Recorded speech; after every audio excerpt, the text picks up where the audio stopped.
আনুমানিক 5:30 গোপন তথ্যের ভিত্তিতে বিজিবির চৌকস অভিযানিক দল জানতে পারে সীমান্তের মিরগঞ্জ এলাকা দিয়ে একটি অস্ত্র চোরাচালান নদীপথে আমাদের রাজশাহীর অভ্যন্তরে প্রবেশ করতে পারে।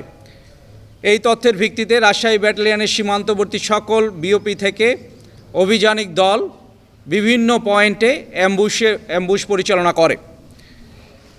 দীর্ঘ প্রতীক্ষার পর বাঘা থানাধীন রাউথা পিরোজপুর এলাকার অ্যাম্বুশকৃত চৌকস অভিযানিক দলটি দেখতে পায় যে একজন মোটরসাইকেল আরোহী তাদের দিকে এগিয়ে আসছে।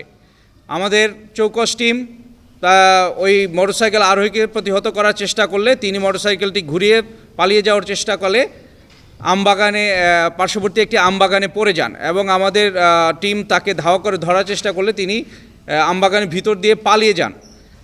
পরবর্তীতে পার্শ্ববর্তী সাধারণ জনগণের উপস্থিতিতে উক্ত নম্বরবিহীন মোটরসাইকেলটি সার্চ করা হয় এবং সার্চের পর্যায়ে সিটের নিচে দুই পার্শ্বে লুকায়িত অবস্থায় 2টি বিদেশি পিস্তল, 8 রাউন্ড গুলি এবং 4টি ম্যাগাজিন উদ্ধার করতে সক্ষম হয়। একই রাতে রাজশাহী ব্যাটালিয়নের অধীনস্থ খিদিরপুর, শাহপুর, ইউসুফপুর, মিরগঞ্জ, তালাইমারি, চল মাজারদিয়া, চারঘাট, বিকল্প এবং সোনাইকান্দি বিওপির অভিযানিক দল বিভিন্ন এলাকায় অভিযান পরিচালনা করে 39 বোতল ভারতীয় মদ, tapentadol 397 piece, electronic resistance 10,000 piece এবং ভারতীয় নেশাজাতীয় সিরাপ 193 বোতল জব্দ করতে সমর্থ হয়। আটককৃত সকল অস্ত্র, গোলাবারুদ এবং মাদকদ্রব্য এবং মোটরসাইকেলটি সংশ্লিষ্ট থানায় জমা দেওয়ার কার্যক্রম প্রক্রিয়াধীন রয়েছে।